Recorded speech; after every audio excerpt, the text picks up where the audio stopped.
Nahdlin Center diduga dibangun dengan uang suap. Ini respons PBNU. PBNU menegaskan Nahdlin Center adalah tanggung jawab pribadi Republika. Ko. ID, Jakarta, uang suap mantan Rektor Universitas Lampung, Unila, Profesor Karomani dalam penerimaan mahasiswa baru diduga untuk keperluan membangun gedung Lampung Nahdlin Center, LNC. Pemberitaan ini pun mendapat respons dari pengurus besar Nahdlatul Ulama, PBNU. Wakil Sekretaris Jenderal PBNU, Imron Rosyadi Hamid menegaskan bahwa Lampung Nahdlin Center, LNC, adalah lembaga atau yayasan milik pribadi Rektor Universitas Lampung, Unila, non-aktif Karomani, bukan milik Perkumpulan Nahdlatul Ulama, NU. Pembangunan LNC bukan bagian dari program Perkumpulan NU baik di tingkat PCNU maupun PWNU di Lampung sehingga apa yang dilakukan oleh Profesor Dr. Karomani dengan menggunakan uang hasil korupsinya untuk membangun Lampung Nahdlin Center merupakan tanggung jawab pribadi yang bersangkutan, ujar Imron dalam keterangan tertulis yang diterima Republika, Senin, 12 September 2022. Dia mengatakan, keberadaan LNC maupun segala hal yang berkaitan dengan pemanfaatan dan penggunaannya bukan menjadi bagian dari aset Perkumpulan NU, melainkan tanggung jawab Profesor Karomani. PBNU yakin KPK akan profesional dalam mendalami kasus aliran dana yang disampaikan oleh tersangka korupsi Profesor Dr. Karomani termasuk dengan tidak mengaitkannya dengan Perkumpulan Nahdlatul Ulama di Lampung, ucap Imron. Seperti diketahui, Profesor Karomani ditetapkan sebagai tersangka kasus suap usai terjaring operasi tangkap tangan, OTT, pada Sabtu 20 Agustus lalu. Kini, Komisi Pemberantasan Korupsi, KPK, telah memperpanjang masa penahanan selama 40 hari ke depan terhadap Profesor Karomani dan 3 tersangka lainnya. Selain Karomani, mereka yang ditahan adalah Wakil Rektor I Bidang Akademik Unila Heriandi, HY, dan Ketua Senat Unila Muhammad Basri, MB. Sedangkan pemberi suap adalah pihak swasta Andi Desviandi, ed. KPK telah memperpanjang masa penahanan para tersangka masing-masing selama 40 hari terhitung sejak 9 September sampai nanti tanggal 18 Oktober 2022, kata Kepala Bagian Pemberitaan KPK Ali Fikri di Jakarta, Senin 12 September. N. Muhyiddin, 6 menit yang lalu, pengurus PCPM dan PCNA Pariaman Utara periode 2022 hingga 2026 resmi dilantik. Pelantikan dilanjutkan serah terima jabatan Direktur Gerakan Peduli Sosial, GPS. Republika. Ko. ID, Pariaman, Pimpinan Cabang Pemuda Muhammadiyah, PCPM, dan Pimpinan Cabang Nasyatul Aisyah, PCNA, Pariaman Utara periode 2022 hingga 2026 menggelar pelantikan bersama. Kegiatan tersebut dilaksanakan di Sekretariat Cabang Angkatan Muda Muhammadiyah Pariaman Utara, Desa Padang Birik-Birik, Ahad, 11 September 2022. Jadikanlah amanah yang diembankan ini sebagai ladang amal kita dalam berfastabikul khairat dan berbuat di Muhammadiyah ini. Selain itu, kader Muhammadiyah harus berperan aktif dalam persoalan kebangsaan, kata Ketua PDPM, Pengurus Daerah Pemuda Muhammadiyah, Kota Pariaman Muhammad Irsyad dalam kata sambutannya seperti dikutip dalam rilis yang diterima Republika. Ko. ID, Ahad, 11 September 2022. PCPM yang dilantik dikomandoi oleh Afrizal Mardan selaku Ketua PCPM Pariaman Utara yang baru dilantik. Liza Derita mewakili PDNA, Pimpinan Daerah Nasyatul Aisyah, melantik kepengurusan PCNA Pariaman Utara. Marilah gerakan PCNA Pariaman Utara. Dan kami berharap pemuda dan lebih baik lagi ke depannya, ujar Liza Derita. PCNA dikomandoi oleh Wilda selaku Ketua PCNA Pariaman Utara yang baru dilantik. Acara juga dilanjutkan dengan serah terima jabatan Direktur Gerakan Peduli Sosial, GPS, yang telah digagas oleh Pariaman Utara. Kegiatan dihadiri oleh Ibunda Sophia selaku Ketua PCA Pariaman Utara, Askari Rizal selaku Sekretaris PDPM Kota Pariaman, Ari Teguh selaku Ketua PCPM sebelumnya, Senior Pariaman Utara dan tamu undangan. 5 menit yang lalu, selain Presiden, para menteri juga hadir di Muktamar Muhammadiyah, Muktamar Muhammadiyah akan dihadiri Presiden dan Menteri. Republika. Ko. ID, Solo. Muktamar ke-48 Muhammadiyah Aisyah akan dilaksanakan 18 hingga 20 November 2022 mendatang. Kegiatan dimulai dengan sidang tanwir, 18 November 2022, Mangayu Bagio di Editorium UMS, dilanjut pembukaan pada 19 November 2022 di Stadion Manahan Solo. Ketua penerima Muktamar, Sofyan Anif, menjelaskan bahwa selain Presiden Joko Widodo yang akan membuka acara Muktamar, pihaknya mengatakan banyak menteri yang ingin hadir di Muktamar kali ini. Sebab, banyak menteri yang biasanya tidak diundang menghubunginya agar bisa hadir di pembukaan. Kami biasanya hanya mengundang Menteri Agama dan Dalam Negeri. Tapi banyak yang meminta untuk diundang, baik kepada Mas Gibran, Wali Kota Solo, atau kepada saya pribadi, kata Sofyan usai rapat koordinasi, Senin, 12 September 2022. Selain itu, Sofyan juga menjelaskan bahwa untuk layanan hotel para menteri sudah disiapkan jauh-jauh hari. Namun, kalau secara teknis ia mengatakan akan menyediakannya di Semarang. Sementara layanan hotel, menteri, saya kira sudah habis November karena pasti menginap. Para menteri nanti ke depannya kita larikan ke Semarang, terangnya. Selanjutnya, Sofyan mengatakan untuk pengamanan menjelang Muktamar akan dilakukan per 12 November 2022. Sedangkan persiapan lainnya pihak Pemkot sebagai tempat dilangsungkan acaranya menilai kesiapan panitia penerima sudah bagus. Tanggal 12 sampai 20 November mulai diberlakukan proses pengamanan. Mas Wali, Gibran Rakabuming Raka, juga menganggap persiapan sudah cukup matang dan faktor teknis seperti rundown pendirian tribun penataan tamu VVIP dan penggembira di mana sudah setuju, terangnya. Sofyan menjelaskan bahwa Solo memiliki keuntungan dalam menyambut tamu VVIP. Ia mengatakan itu adalah hasil evaluasi sebagai tuan rumah ASEAN Para Games (APG), lalu yang juga dihadiri tamu VVIP. Solo kemarin mendapatkan amanah sebagai tuan rumah APG 2022, jadi diharapkan bisa lebih baik lagi daripada Para Games kemarin. Khususnya acara pembukaan maupun penutupan nanti, kata Sofyan. Sebelumnya, Sofyan mengatakan bahwa jutaan orang penggembira akan hadir di Muktamar ke-48. Sedangkan kedatangannya sekitar 17 November para penggembira sudah akan berdatangan ke Solo. Paling tidak 3 juta orang yang akan datang ke Solo, tadi diperkirakan mulai hadir 17 November karena kami sudah dapat informasi dari panitia kalau yang Makassar akan 16 November sudah berangkat naik kapal menggunakan 10 kapal, pungkasnya. 4 menit yang lalu, Yusuf Kala, peran dan doa alim ulama dan habaib penting dalam membangun bangsa, Haul Abuya Al-Habib Hasan bin Ahmad Baharun ke-24. Republika. Ko. ID, Jakarta. Wakil Presiden RI ke-10 dan 12, HM Yusuf Kala, JK, menghadiri Haul Abuya Al-Habib Hasan bin Ahmad Baharun ke-24 di Masjid Istiqlal, Jakarta, Minggu, 11 September 2022, malam. Haul tersebut dirangkaikan dengan doa untuk bangsa untuk bangkit menjadi lebih baik.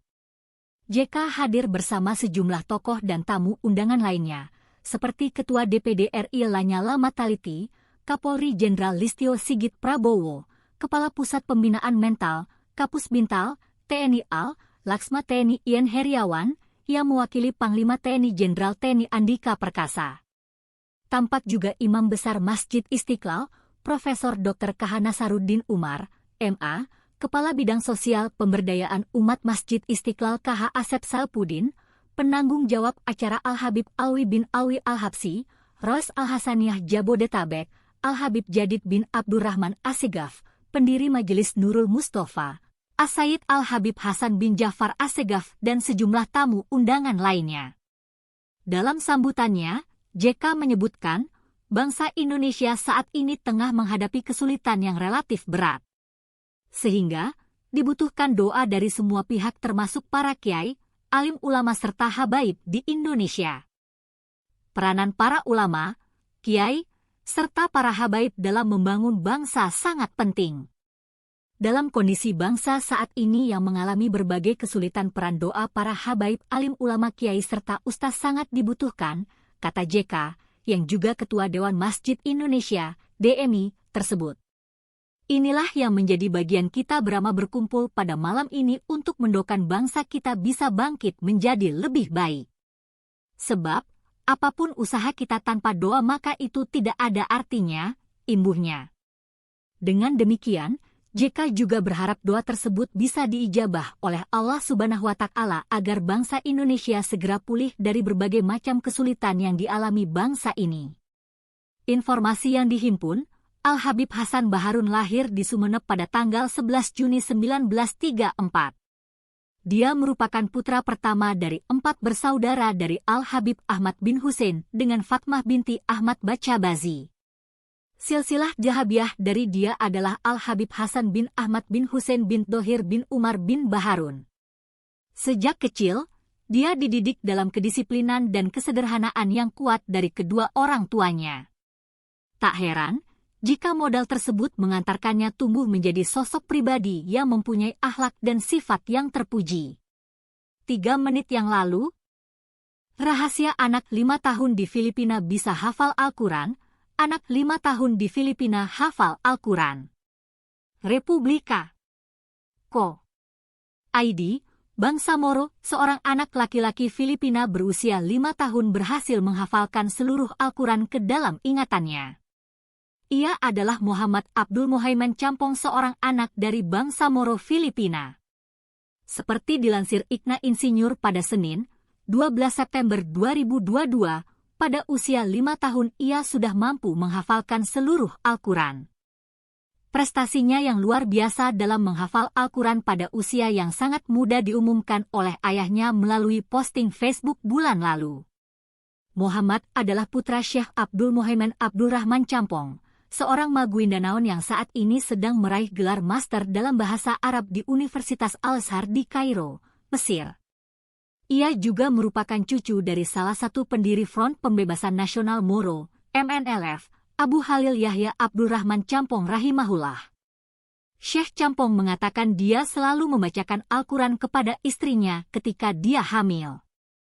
Ketika istri saya hamil 6 bulan dengan dia, Muhammad, sudah menjadi amalan saya untuk membaca Quran di dekat perut ibunya sebelum dan saat tidur, dan ketika dia bangun.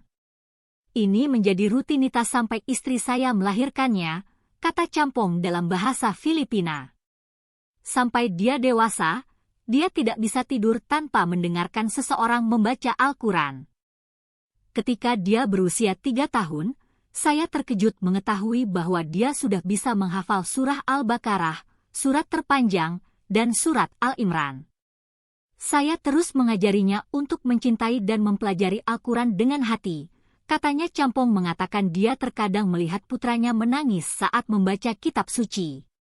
Saat saya tanya kenapa dia menangis, dia hanya menjawab tidak tahu, tidak bisa menjelaskan perasaannya. Dia bilang dia hanya merasa senang dan gembira setiap kali membaca Al-Quran, jelasnya. Menghafal Al-Quran telah menjadi praktik sejak awal Islam. Ini adalah cara melestarikan esensi sejati dan pesan lengkap agama. Bahkan di era digital ini, di mana menyimpan data dalam jumlah besar pada chip memori menjadi mudah, jutaan Muslim di seluruh dunia terus menghafal Al-Quran dan mempertahankan tradisi menjadi hafiz. 38 detik yang lalu, Kemenak akan gelar temu tokoh dan wali kota bahas polemik gereja Cilegon. Soal polemik gereja akan dibahas oleh Kemenak dan Pemkot Cilegon. Republika. Ko. ID, Jakarta, Kementerian Agama, Kemenak, akan menggelar pertemuan sejumlah tokoh, termasuk dengan wali kota Cilegon. Pertemuan ini untuk membahas penyelesaian polemik rencana pembangunan gereja di Cilegon, yang sempat menjadi sorotan publik beberapa hari lalu. Kepala Pusat Kerukunan Umat Beragama, KUB, Kemenak Wawan Junaidi mengatakan bahwa polemik di Cilegon membutuhkan jalinan komunikasi efektif dan kerjasama yang baik antar seluruh komponen masyarakat dan pemerintahan. Karena itu, Kemenak memiliki konsen sangat serius terhadap pemenuhan hak-hak konstitusi setiap individu, teristimewa hak beragama dan berkeyakinan, KBB. Kami berupaya sekuat mungkin menjalin komunikasi dengan berbagai pihak untuk upaya penyelesaian masalah. Kami segera gelar temu tokoh, termasuk dengan Wali Kota Cilegon, ujar Wawan di Jakarta, Ahad, 11 September 2022. Temu tokoh akan digelar pada 14 September 2022 di Kementerian Agama. Pertemuan tahap awal ini, kata Wawan, akan menghadirkan para pejabat yang memiliki mandat untuk memberikan layanan publik.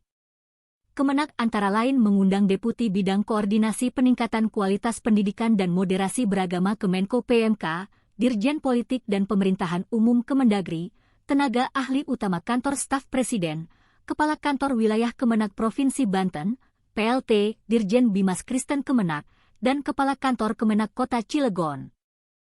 Kami juga mengundang Wali Kota Cilegon. Surat undangan Sekretaris Jenderal Kementerian Agama atas nama Menteri Agama telah diantarkan langsung oleh perwakilan Kementerian Agama kepada Sekretaris Pribadi Wali Kota Cilegon pada 9 September 2022, jelasnya. Temu tokoh ini akan dilanjutkan dengan pertemuan berikutnya yang melibatkan berbagai unsur masyarakat. Mereka antara lain unsur Forum Kerukunan Umat Beragama, Ormas Keagamaan, serta tokoh agama maupun tokoh masyarakat. Forum diskusi ini diharapkan dapat menghasilkan des bersama yang nantinya mampu mengurai berbagai sumbatan dan hambatan yang dihadapi, sehingga dapat menghasilkan solusi terbaik bagi seluruh pihak di Kota Cilegon, terangnya. 5 menit yang lalu, mahasiswa asing UMM ingin berbisnis batik saat kembali ke Afrika Barat. Mahasiswa asing di UGM mengagumi batik. Republika. Ko. ID, Malang, mahasiswa internasional Universitas Muhammadiyah Malang, UMM, Aminata Yamama Dawo mengaku terpesona dengan kain batik Indonesia. Hal ini terjadi ketika dia sedang menekuni cara pembuatan batik. Aminata merupakan mahasiswa yang lahir dan besar di Sierra Leone, Afrika Barat. Dia mulai mengenal batik sejak mengikuti salah satu program membatik yang diselenggarakan oleh Lembaga Bahasa Indonesia untuk Penutur Asing, BIPA, UMM, beberapa bulan lalu. Aminata mengaku sangat menyukai warna dan corak yang terdapat pada kain batik. Pembuatannya sendiri sangat unik dan menarik. Pada awalnya pembuatan batik terasa susah bagi Aminata. Hal ini terjadi karena proses yang diperlukan untuk membuat kain batik sangat lama. Selain itu, langkah-langkah yang harus dilakukan juga terhitung banyak, ucapnya. Aminata mengaku acap mengalami kesulitan ketika menggambar pola dan detail-detail yang kecil. Namun berkat bantuan dari salah satu staf di LPK Batik Sundari, dia bisa melanjutkan pengerjaan batik dengan lancar. Mahasiswa Pascasarjana Manajemen UMM tersebut tak menampik waktu pengerjaan satu kain batik sangat lama. Meskipun begitu, program membatik yang diselenggarakan oleh BIPA UMM terhitung singkat, yaitu 1 hari saja. Oleh karena itu, ia ingin belajar lebih dalam tentang cara pembuatan batik di luar dari program BIPA. Aminata ingin terus belajar tentang cara pembuatan batik. Dengan demikian, dia dapat mengenalkan batik ke masyarakat di Sierra Leone ketika kembali. Selain itu, dia juga ingin membuat banyak batik dan menjadikannya sebagai pakaian. Kemudian saya akan berbisnis kain maupun pakaian batik ketika sudah kembali ke Sierra Leone, ungkap mahasiswa kelahiran tahun 1986 itu dalam pesan resmi yang diterima Republika, Ahad, 11 September 2022. Selain belajar batik tulis, Aminata juga turut mempelajari batik cap. Menurutnya, batik jenis ini relatif lebih mudah karena hanya mencap motif batik. Meskipun begitu, ia harus menyesuaikan pola sehingga batik yang dihasilkan terlihat bagus dan indah. Di samping itu, Aminata juga mengatakan ingin mengetahui budaya-budaya lain yang ada di Indonesia. Salah satu keinginannya adalah bisa memasak makanan tradisional Indonesia seperti rendang, nasi padang, dan juga nasi pecel. Saya suka belajar tentang budaya baru. Apalagi Indonesia memiliki banyak sekali budaya dan adat istiadat yang sebelumnya tidak pernah saya ketahui. Saya berharap bisa belajar banyak selama berkuliah di UMM ini, kata dia menambahkan. 1 menit yang lalu, ulas Ek, FMPP minta lembaga sosial diaudit BPK, forum tersebut membahas polemik Ek Republika. Ko. ID, Jakarta Forum Musyawarah Pondok Pesantren, FMPP, menghelat forum diskusi yang melibatkan delegasi pesantren-pesantren se-Jawa dan Madura pada Sabtu Ahad, 10/11/9/2022. Acara tersebut berlangsung di Pesantren Al-Hamid, Cilangkap, Cipayung, Jakarta. Berdasarkan keterangan tertulis kepada Republika, acara dibuka oleh KH Abdullah Kafabihi Mahrus, pengasuh pesantren Lirboyo dan penasihat FMPP. Kiai Abdullah menyatakan bahwa rintisan Forum Bahsul Masail Antar Pesantren atau FMPP ini merupakan inisiatif dan ide dari 2 ulama besar yakni KH Idris Marzuki pengasuh pesantren Lirboyo dan KH Zainuddin Jazuli pengasuh pesantren Ploso Kediri. Ada 3 tujuan didirikannya FMPP, yaitu, pertama, untuk menjaga persatuan antar pesantren. Kedua, untuk meningkatkan kualitas intelektual para santri yang notabenenya akan menjadi ulama pada masa akan datang. Ketiga, demi menjaga eksistensi fungsi kitab-kitab klasik warisan ulama klasik sebagai referensi untuk menjawab berbagai persoalan yang sedang berkembang di masyarakat. KH Asnawi Ridwan, Perumus Forum Musyawarah Pondok Pesantren atau FMPP menjelaskan bahwa di antara tema yang dibahas adalah polemik Ek. Sebagaimana yang telah banyak diwartakan oleh banyak media, Ek merupakan lembaga pengelola dana sosial ternyata dalam teknis pengelolaannya terindikasi melakukan pelanggaran terhadap aturan perundangan YG telah ditetapkan oleh pemerintah. Seperti Peraturan Pemerintah Nomor 29 Tahun 1980 tentang pengumpulan sumbangan, menyatakan pembiayaan usaha pengumpulan sumbangan sebanyak-banyaknya 10% dari hasil donasi. Namun kenyataannya, Ek telah memberi pengakuan bahwa pihak Ek mengambil 13% dari hasil donasi. Terkait dengan praktek penyelewengan tersebut, lanjut Kiai Asnawi, para kiai yang terlibat dalam diskusi FMPP berpendapat bahwa apa yang dijalankan oleh Ek dihukumi haram karena melanggar undang-undang pemerintah. Dalam hal ini pihak manajemen Ek layak diperiksa dan dituntut pertanggungjawabannya. Kiai Asnawi Ridwan yang juga pengasuh pesantren Fashihuddin Depok menyampaikan argumentasi sebagai acuan penetapan rumusan hukumnya secara syariat adalah bahwa pemerintah berkewajiban untuk melindungi rakyatnya dari segala ancaman yang membahayakan atau yang merugikan segenap warga negara. Oleh karena itu, UU wajib dipatuhi oleh semua warga negara. FMPP juga memberikan rekomendasi kepada pemerintah agar lembaga pengelola dana sosial dikategorikan sebagai bentuk perusahaan yang bergerak di bidang usaha kerja bukan aktivitas sosial. Sehingga aktivitasnya diawasi oleh OJK dan diaudit oleh BPK agar pemerintah membuat aturan untuk mengatur regulasi masuknya dana asing ke berbagai LSM YG bersebaran di Indonesia. Acara ini dihadiri oleh Roy Suriah PWNU DKI Jakarta KH. Muhyiddin Isyak, Khatib Suriah sekaligus tuan rumah pengasuh pesantren Al-Hamid, KH. Athillah Mansur pesantren Lirboyo, dan para kiai yang lain. 3 menit yang lalu, warga galang dana donasi di Masjid Winnipeg, Kanada, donasi di Masjid Winnipeg, Kanada digalang warga.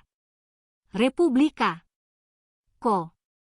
ID, Winnipeg, ratusan orang berkumpul di Masjid Agung Asosiasi Islam Manitoba di Winnipeg, Kanada akhir pekan kemarin untuk berbagi makanan dan doa serta mengumpulkan donasi untuk mendukung upaya bantuan darurat banjir di Pakistan. Seperti diketahui pasca terjadinya angin muson, bencana banjir melanda Pakistan dan berdampak pada 33 juta orang di negara ini. Lebih dari 1,000 telah meninggal. Masih banyak orang yang tidak mengerti betapa dahsyatnya banjir ini, kata relawan Alina Mukhtar seperti dilansir CNC News pada Senin, 12 September 2022, keluarga dekat Mukhtar tinggal di Winnipeg bersamanya, tetapi keluarga besarnya ada di Pakistan. Dia telah melakukan kontak dengan mereka sebanyak mungkin, meskipun beberapa orang yang dia cintai, termasuk sepupu dan neneknya, telah mengungsi dan kehilangan rumah mereka. Mukhtar menjadi sukarelawan di acara penggalangan dana di Masjid Agung Asosiasi Islam Manitoba di Winnipeg dan berugas sebagai pengurus tiket. Acara ini menjual 300 tiket lanjutan mereka, dan 50 tiket tersedia di pintu.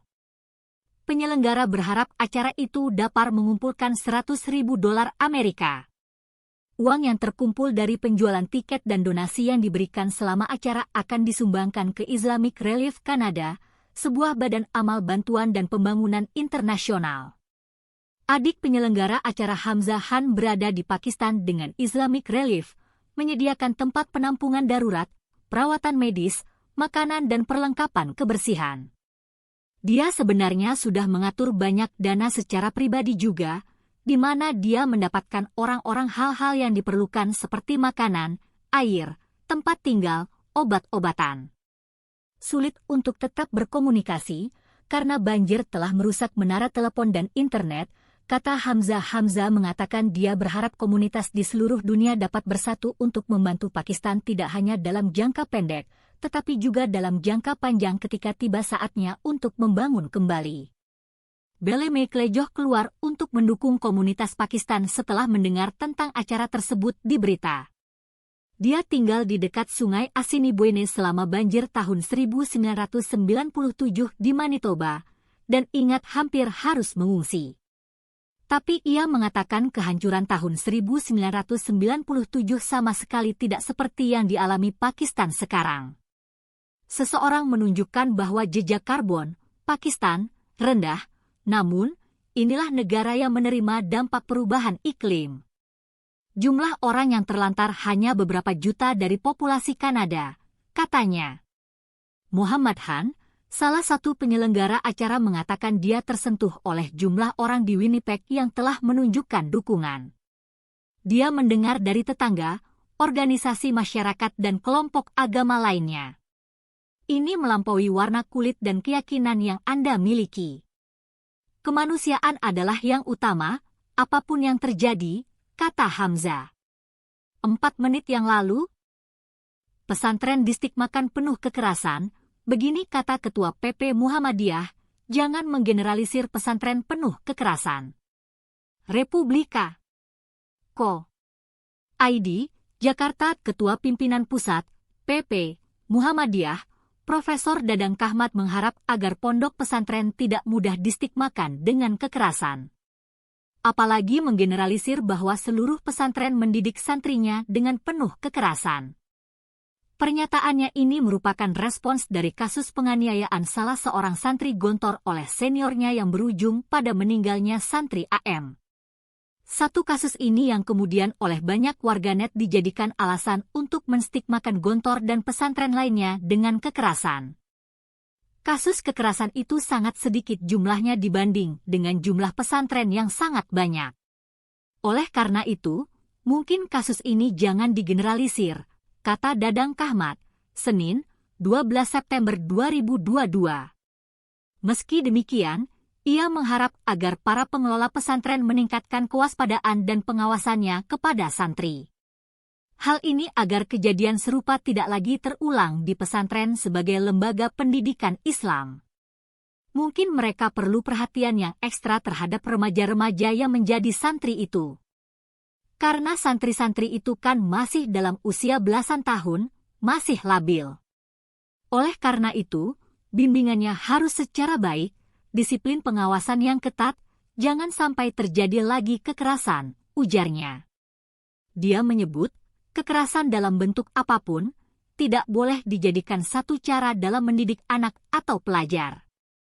Hal ini juga berlaku di berbagai lembaga pendidikan lain. Profesor Dadang mengatakan, kasus penganiayaan memang sangat berpotensi merusak citra lembaga pendidikan. Itu adalah merupakan satu nila dalam susu yang sangat besar. Tiba-tiba ada racun sedikit yang mengakibatkan orang tadi menggeneralisir di pesantren-pesantren itu, katanya. 1 menit yang lalu,